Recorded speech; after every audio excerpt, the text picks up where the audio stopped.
મિત્રો તમે અહીંયા જોઈ શકો છો કે આપણો બોર છે એ માપના વરસાદે પણ રિચાર્જ થવાનો ચાલુ થઈ ગયો છે. કેમ કે તબેલાના પાણીમાંથી જેટલું તબેલાની ઉપર પાણી પડે છે એ બધું જ આ બોરની અંદર જાય છે અને સારું એવું પાણી હાલ બોરની અંદર જઈ રહ્યું છે. તો તમને વ્યવસ્થિત બતાવું. જુઓ આપણો બોર છે એની અંદર જુઓ આ રીતે પાણી રિચાર્જ થાય બે પાઇપો દ્વારા અને 8ના પાઇપ ફિટ કરેલા છે, 8 ઇંચના. એટલે વધારે વરસાદ થશે તો જેટલું પણ પાણી જમીન ઉપર પડશે એ સીધું આ બોરની અંદર રિચાર્જ થશે. આજે જોરદાર સિસ્ટમ સક્રિય થઈ ગઈ છે આપણા બોર ઉપર અને બહુ મધ્યમ વરસાદ છે, સારો તો ન જ કહેવાય, માપનો વરસાદ પડી રહ્યો છે.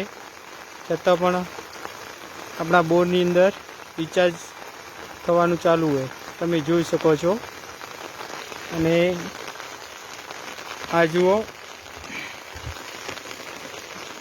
ખાસા દૂરથી પાણી આવે મિત્રો, લગભગ 160 ફૂટ જેટલું માપ છે અંતરથી. રાત છે એટલે તમને બહુ દેખાશે નહીં, છતાં પણ હું તમને અહીંયા બોર ઉપર બતાવવાનો પ્રયત્ન કરું છું. પાણી છે જોરદાર જઈ રહ્યું છે બોરની અંદર.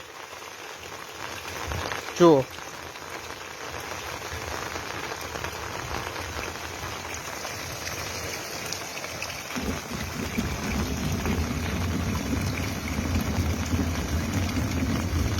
હજી 70% જ કામગીરી પૂરી થઈ છે. 30% ખેતરનું પાણી છે એ વાળવાનું હજી બાકી છે. એ જ્યારે વળશે હજી એમાં થોડો ટાઈમ લાગશે, કેમ કે અંદર થોડીક કપસીને બધું પડ્યું છે આ વચ્ચે અને વરસાદ પણ બહુ ઓછો છે.